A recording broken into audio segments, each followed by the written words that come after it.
फारस देश भी हिंदुस्तान और चीन के समान था और कई नरेश उसके अधीन थे। वहाँ का राजा महाप्रतापी और बड़ा तेजस्वी था और न्यायप्रिय होने के कारण प्रजा को प्रिय था।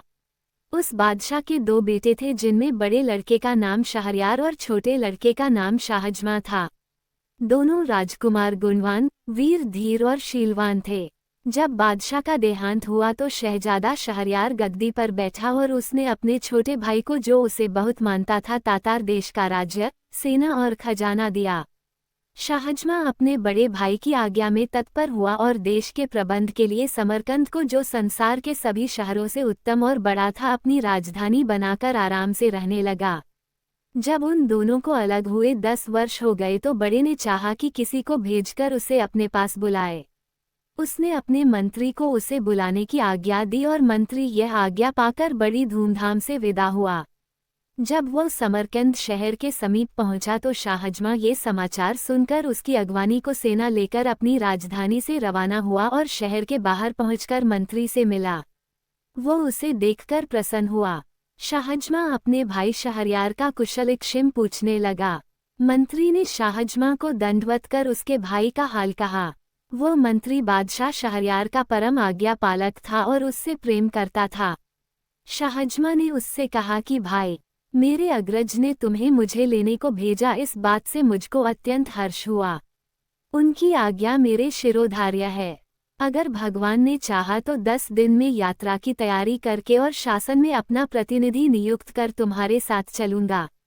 तुम्हारे और तुम्हारी सेना के लिए खाने पीने का प्रबंध सब यहीं हो जाएगा। अतएव तुम इसी स्थान पर ठहरो।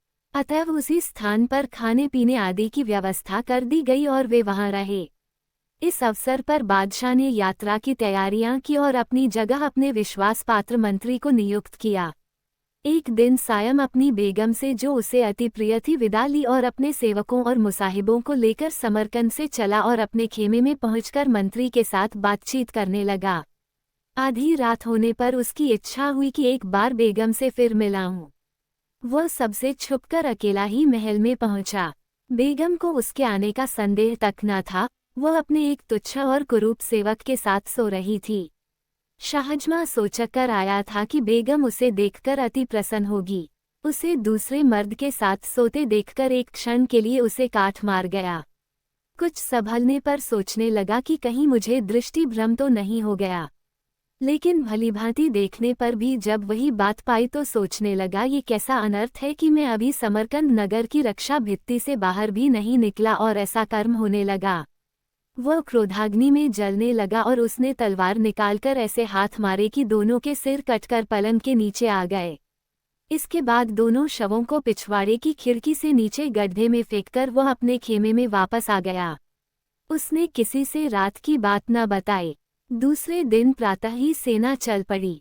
उसके साथ के और सब लोग तो हंसी खुशी रास्ता काट रहे थे, किंतु शाहजमां अपनी बेगम के पाप कर्म को याद करके दुखी रहता था और दिनों दिन उसका मुंह पीला पड़ता जाता था। उसकी सारी यात्रा इसी कष्ट में बीती। जब वो हिंदुस्तान की राजधानी के समीप पहुंचा और शहरयार ने ये सुना तो वह अपने सारे दरबारियों को लेकर शाहजमां की अभ्यर्थना के लिए आया। जब दोनों एक दूसरे के पास पहुंचे तो अपने अपने घोड़े से उतरकर गले मिले और कुछ देर तक एक दूसरे की कुशलक्षेम पूछकर बड़े समारोहपूर्वक रवाना हुए। शहरयार ने शाहजमां को उस महल में ठहराया जो उसके लिए पहले से सजाया गया था और जहां से उद्यान दिखाई देता था। वह महल बड़ा और राजाओं के स्वागत योग्य था। फिर शहरयार ने अपने भाई से स्नान करने को कहा।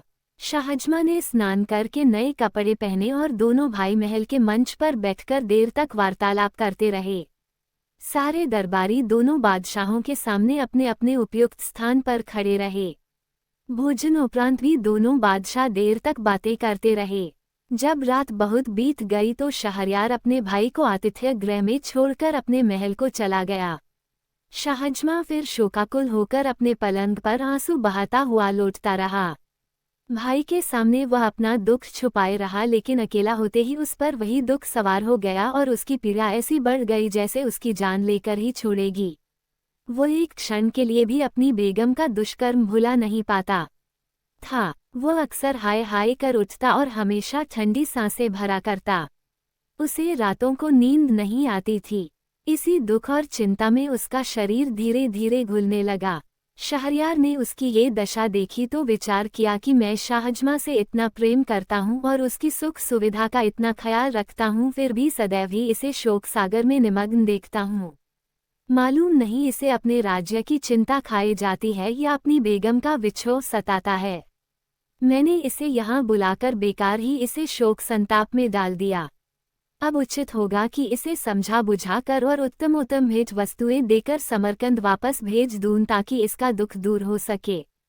ये सोचकर उसने हिंदुस्तान देश की बहुमूल्य वस्तुएं थालों में लगाकर शाहजमां के पास भेजी और उसका जी बहलाने के लिए तरह तरह के खेल तमाशे करवाए, लेकिन शाहजमां की उदासी कम नहीं हुई बल्कि बढ़ती ही गई।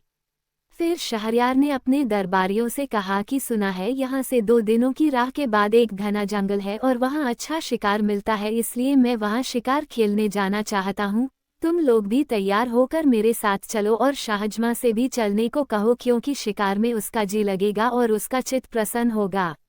शाहजमां ने निवेदन किया कि मेरी तबीयत ठीक नहीं है, इस कारण मुझे शिकार पर जाने से माफ करें।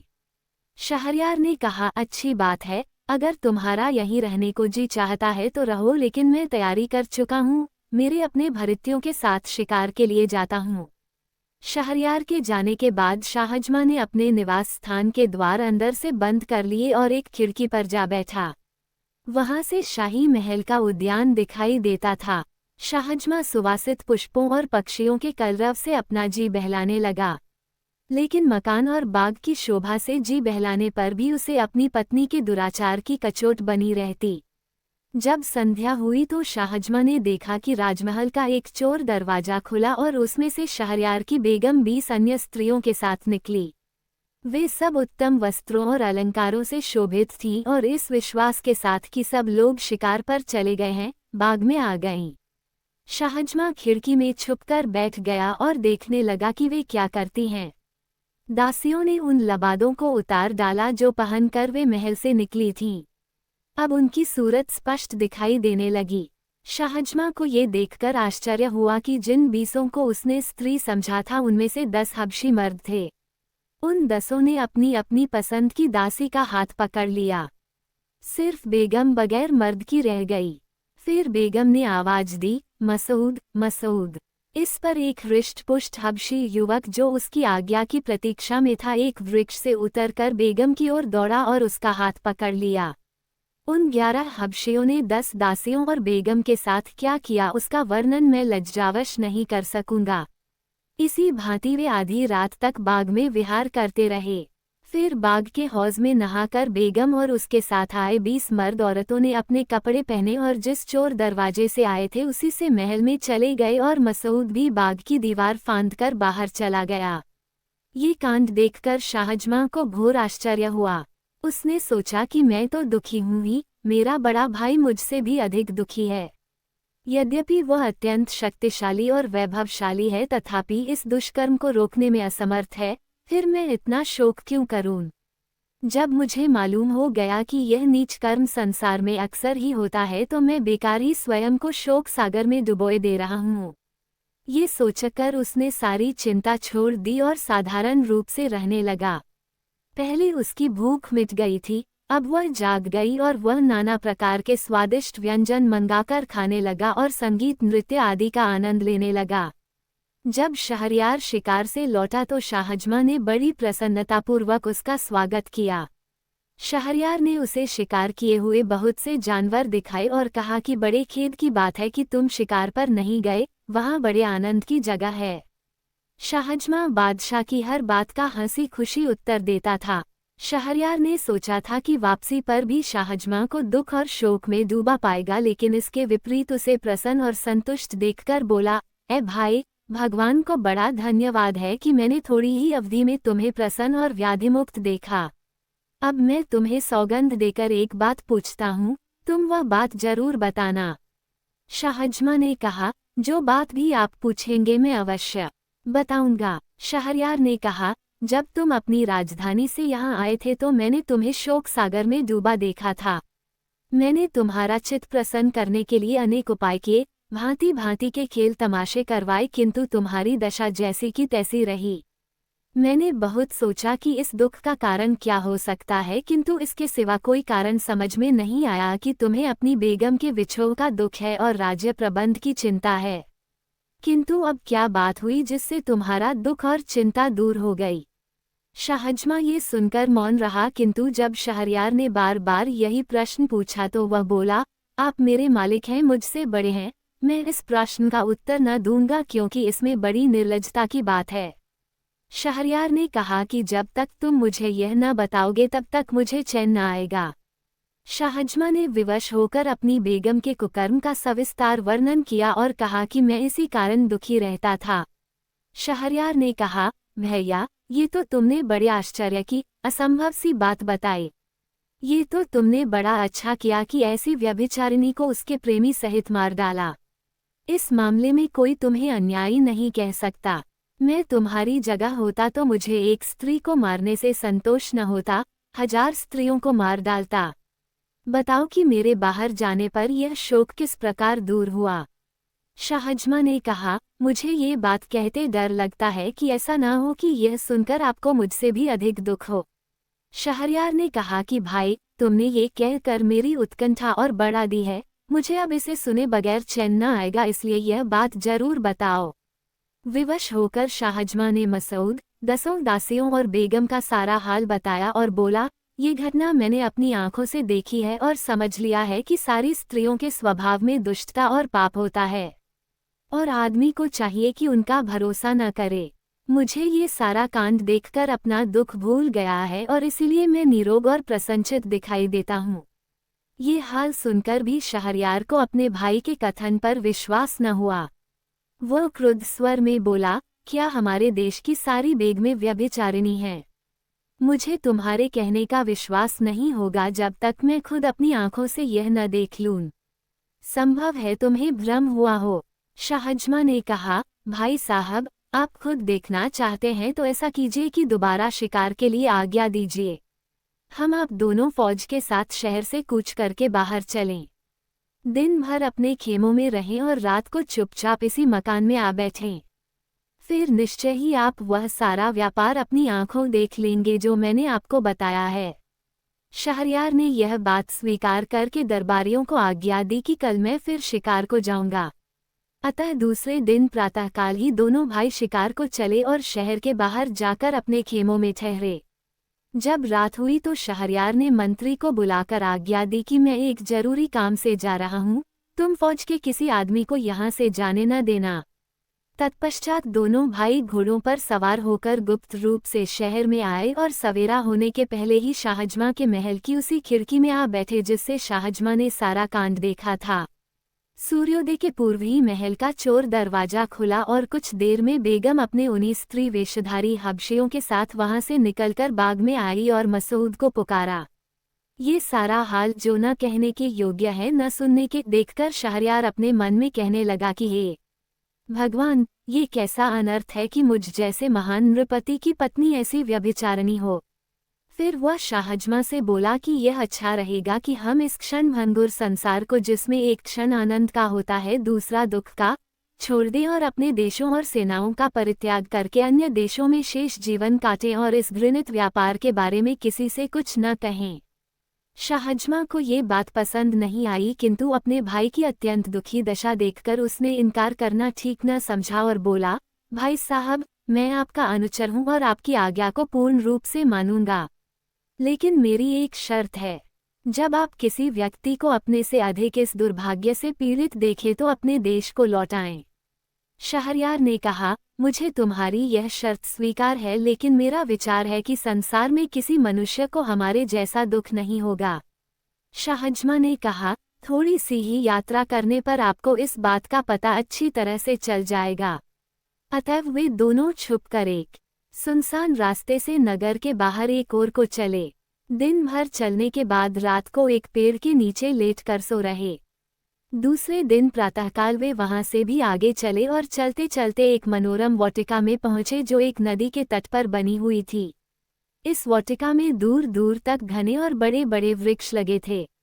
वहां एक वृक्ष के नीचे बैठकर वे सुस्ताने लगे और बातचीत करने लगे। थोड़ी ही देर हुई थी कि एक भयानक शब्द सुनकर दोनों अत्यंत भयभीत हुए और कांपने लगे। कुछ देर में देखा कि नदी के जल में दरार हुई और उसमें से एक काला खंभा निकलने लगा। वह इतना ऊंचा हो गया कि उसका ऊपरी भाग आकाश के बादलों में लुप्त हो गया। ये कांड देखकर दोनों भाई और भी भयभीत हुए और एक ऊंचे वृक्ष पर चढ़कर उसकी डालियों और पत्तों में छुपकर बैठ गए। उन्होंने देखा कि काला खंभा नदी के तट की ओर बढ़ने लगा और तट पर आकर एक महाभयानक दैत्य के रूप में परिवर्तित हो गया। अब वे दोनों और भी घबराए और एक और ऊंची डाल पर जा बैठे। दैत्य नदी तट पर आया तो उन्होंने देखा कि उसके सिर पर एक शीशे का बड़ा और मजबूत संदूक है जिसमें पीतल के 4 ताले लगे हैं। दैत्य ने नदी तट पर आकर सिर से संदूक उतारा और उसी वृक्ष के नीचे रख दिया जहां दोनों भाई छुपे थे। फिर उसने कमर से लटकती हुई 4 चाबियों से संदूक के चारों ताले एक एक करके खोले। संदूक खोला तो उसमें से एक अति सुंदर स्त्री निकली जो उत्तमोत्तम वस्त्राभूषणों से अलंकृत थी। दैत्य ने स्त्री को प्रेम दृष्टि से देखा और कहा, प्रिय, तू सुंदरता में अनुपम है। बहुत दिन हो गए जब मैं तुझे तेरे विवाह की रात को उड़ा लाया था। इस सारे काल में तू बड़ी निष्कलंक और मेरे प्रति वफादार रही है। मुझे इस समय बड़ी नींद आ रही है, इसलिए तेरे निकट सोना चाहता हूँ। ये कहकर वह महाभयानक आकृति वाला दैत्य उस स्त्री की जंघा पर सिर रख कर सो रहा। उसका शरीर इतना विशाल था कि उसके पांव नदी के जल को छू रहे थे। सोते समय उसकी सांस का स्वर ऐसा हो रहा था जैसे बादल गरज रहे हों। सारा वातावरण उस ध्वनि से कंपायमान हो रहा था। एक बार संयोग से जब स्त्री ने ऊपर की ओर देखा तो उसे पत्तियों में छुपे हुए दोनों भाई दिखाई दिए। उसने दोनों को नीचे उतरने का संकेत किया। उसके उद्देश्य को समझकर दोनों का भय और बढ़ा। दोनों ने इशारे ही से उससे विनती की कि हमें पेड़ पर छुपा रहने दो। स्त्री ने धीरे से दैत्य का सिर अपनी गोद से उतारकर पृथ्वी पर रख दिया और उठकर उनको धैर्य देते हुए बोली कि कोई भय की बात नहीं है, तुम नीचे उतर आओ और मेरे समीप बैठो। उसने ये भी धमकी दी कि अगर न आओगे तो मैं दैत्य को जगा दूंगी और वह तुम दोनों को समाप्त कर देगा। ये सुनकर वे बहुत डरे और चुपचाप नीचे उतर आए। वह स्त्री मुस्कुराती हुई दोनों का हाथ पकड़कर एक वृक्ष के नीचे ले गई और उनसे अपने साथ संभोग करने को कहा। पहले तो उन दोनों ने इनकार किया, किंतु फिर उसकी धमकी से डरकर वह जैसा चाहती थी उसके साथ कर दिया। इसके बाद स्त्री ने उनसे उनकी एक एक अंगूठी मांग ली। फिर उसने एक छोटी सी संदूकची निकाली और उनसे पूछा कि जानते हो इसमें क्या है और किस लिए है। उन्होंने कहा, हमें नहीं मालूम, तुम बताओ इसमें क्या है। उस सुंदरी ने कहा, इसमें उन लोगों की निशानियां हैं जो तुम्हारी तरह मुझसे संबंध कर चुके हैं। ये 98 अंगूठियां थीं और तुम्हारी 2 मिलने से 100 हो गईं। इस दैत्य की इतनी कड़ी निगरानी के बाद भी मैंने 100 बार ऐसी मनमानी की है। ये दुराचारी दैत्य मुझ पर इतना आसक्त है कि क्षण भर के लिए भी मुझे अपने से अलग नहीं करता और बड़ी देखभाल के साथ मुझे इस शीशे के संदूक में छुपाकर समुद्र की तलहटी में रखता है। लेकिन उसकी सारी चालाकी और रक्षा प्रबंध पर भी मैं जो चाहती हूँ वो करती हूँ और इस बेचारे का सारा प्रबंध बेकार हो जाता है। अब मेरे हाल से तुम समझ लो कि स्त्री जब कामासक्त होती है तो कोई भी उसे दुष्कर्म से रोक नहीं सकता। इसके पश्चात वो उनकी अंगूठियां लेकर अपनी जगह आई। उसने दैत्य का सिर फिर अपनी गोद में रख लिया और इन दोनों को संकेत किया कि चले जाओ।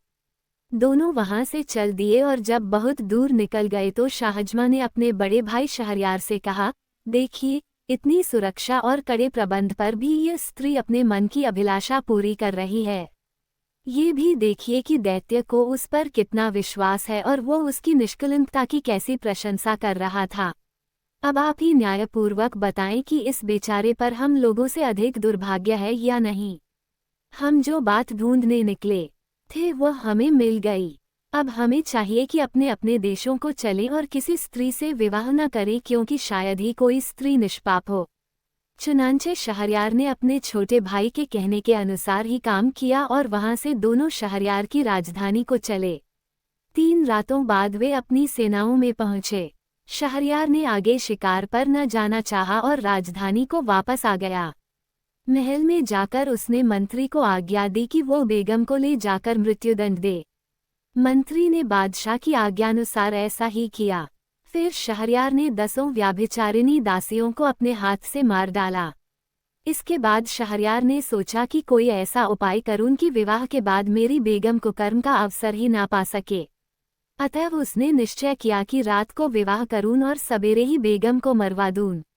तत्पश्चात उसने अपने भाई शाहजमां को विदा किया। वह शहरयार की दी हुई अमूल्य भेंटों को लेकर अपनी सेना के साथ समरकंद चला गया।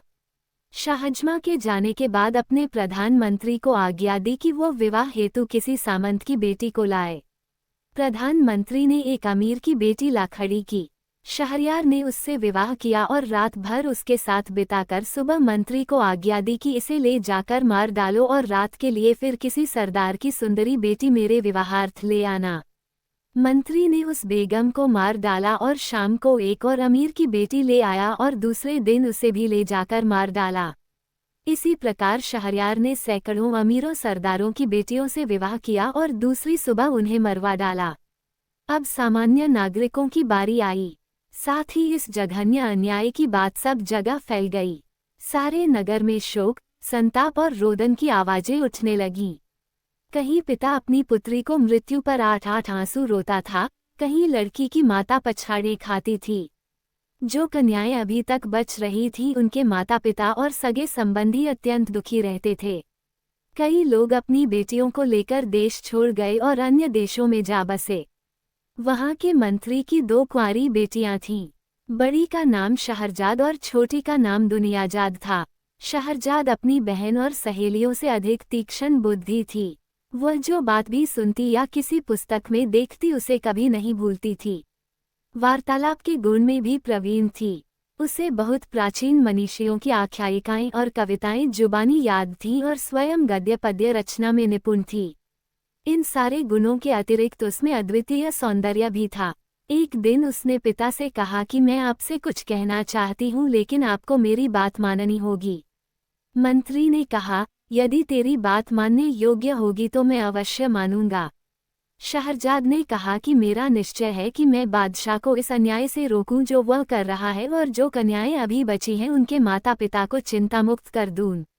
मंत्री ने कहा, बेटी, तुम ये हत्याकांड किस प्रकार रोक सकती हो? तुम्हारे पास कौन सा उपाय ऐसा हो सकता है जिससे यह अन्याय बंद हो? शहरजाद बोली, यह आपके हाथ में है। मैं आपको अपनी सौगंध देकर कहती हूँ कि मेरा विवाह बादशाह के साथ कर दीजिए। मंत्री यह सुनकर कांपने लगा और बोला, बेटी, तू पागल हो गई है क्या जो ऐसी वाहियात बातें कर रही है? क्या तुझे बादशाह के प्रण का पता नहीं है? तू सोच समझकर बात किया कर। तू किस तरह बादशाह को इस अन्याय से रोक सकेगी? बेकार ही अपनी जान गंवाएगी। शहरजाद ने कहा, मैं बादशाह के प्रण को भली भांति जानती हूँ, परंतु अपने इस विचार को किसी प्रकार न छोड़ूंगी। यदि मैं अन्य कन्याओं की भांति मारी गई तो इस असार संसार से मुक्ति पा जाऊंगी और अगर मैंने बादशाह को इस अत्याचार से विमुख कर दिया तो अपने नगर निवासियों का बड़ा हित कर सकूंगी। मंत्री ने कहा, मैं किसी प्रकार तेरी यह इच्छा स्वीकार नहीं कर सकता। मैं तुझे जानते बूझते ऐसी विकट परिस्थिति में कैसे डाल सकता हूँ? अजीब सी बात है कि तू मुझसे कहती है कि मेरी मौत का सामान कर दो। कौन सा पिता ऐसा होगा जो अपनी प्यारी संतान के लिए ऐसा करने का सोच भी सकेगा? तुझे चाहे अपने प्राण प्यारे न हो लेकिन मुझसे यह नहीं हो सकता कि तेरे खून से हाथ रंगूं। शहरजाद फिर भी अपनी जिद पर अड़ी रही और विवाह की प्रार्थी रही। मंत्री ने कहा, तू बेकार ही मुझे गुस्सा दिला रही है। आखिर क्यों तू मरना चाहती है? क्यों अपने प्राणों से इतनी रुष्ट है? सुन ले, जो भी व्यक्ति किसी काम को बगैर सोच विचार के करता है उसे बाद में पछताना पड़ता है।